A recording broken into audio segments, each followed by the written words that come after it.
Hi hello नमस्कार, मी अर्चना तुमचं सर्वांचं स्वागत करते माझ्या एका नवीन व्हिडिओमध्ये. तर आज मी ना काय स्पेशलमध्ये आज मी ना भुईमुगाची शेंग आहे ना ती उकडून घेणार आहे, ती दाखवते तुम्हाला. एकदम साध्या सोप्या पद्धतीने बनवणारे. काही प्रत्येकाची ना बनवण्याची पद्धत वेगवेगळी असते आणि माझी बनवण्याची पद्धत वेगवेगळी आहे. आणि मी ही जी पद्धतीने बनवते ना त्यात आहे ना आमच्या सगळ्या घरच्यांना आवडते, लहानांपासून मोठ्यांपर्यंत ना सगळ्यांना आवडते ना, आवडीने खातात आणि सगळे म्हणतात आशिष शेंग कर. तर मी काय केले बघा, तुम्हाला दाखवते त्या शेंगेत. तर मी ना काही ना अशी शेंग टाकतं, डायरेक्ट आणली की धुवून ना डायरेक्ट शिजायला टाकतात. तर मी तसं नाही करत. मी तर हे बघा हिला ना प्रत्येक शेंगेला बघा असं फोडून घेतलेलं आहे. तर बघा शेंगदाण्याला काहीसुद्धा झालेलं नाही आहे. प्रत्येक शेंगेला मी हे कसं थोडंसं फोडून घेतलं आहे, खलबत्त्याने थोडं फोडून घेतलं आहे आणि धुवून घेतलं परत एकदा बरं का. आधी एकदा धुवून घ्यायचं आणि मग फोडायचं आणि परत एकदा धुवून घ्यायचं, नाही का आपण फोडतो त्याच्यामुळे घाण वगैरे नको जायला म्हणून फोडून घेतलं आहे. आणि आता मी हिला आहे ना शिजायला टाकणार आहे बघा.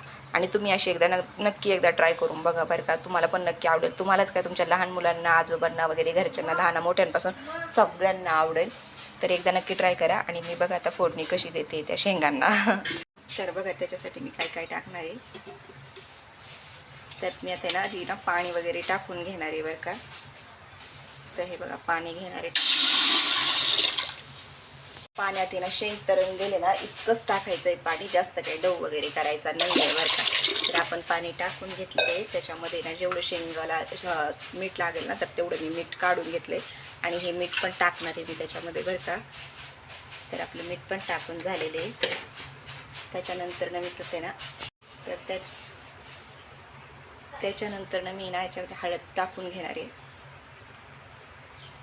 हे बघा हळद जरा जास्तच टाकणार आहे. तर मी आता हळद टाकून घेतली आहे आणि त्याच्यात ना 2 वरंगळे ना असे तेल टाकणार आहे. तुम्हाला खूप छान लागते हे काही तेल टाकणार आहे.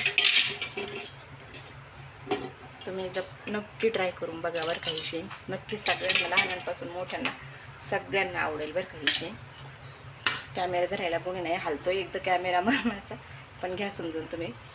आणि ते मी सगळं एकजीव करून घेणार आहे बघा आता.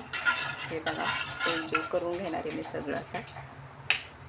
आणि त्याच्यामध्ये आपण धुतलेल्या शेंगा टाकून देणार आहोत. हे सगळ्या धुतलेल्या शेंगा आहेत. तुम्ही म्हणता हे काळं दिसतंय, तर हे त्याचे डाग आहेत. खराब शेंग काहीच नाही आहे. तर मी सगळ्या स्वच्छ 4-5 पाण्याने धुवून काढले बरं का. आणि गाळणीने गाळून पण काढले, शेंगवर ठेवले, गाळणी म्हणते चाळणीने. आणि बघा आता मी हे सगळे ना त्या तेलात आणि त्याच्यात टाकून देणार आहे. तर बघा तुम्ही, एकाच हाताने मोबाईल, एकाच हाताने धरायचं आणि एकाच हाताने टाकायचं. कसं सुचायचं सांगा.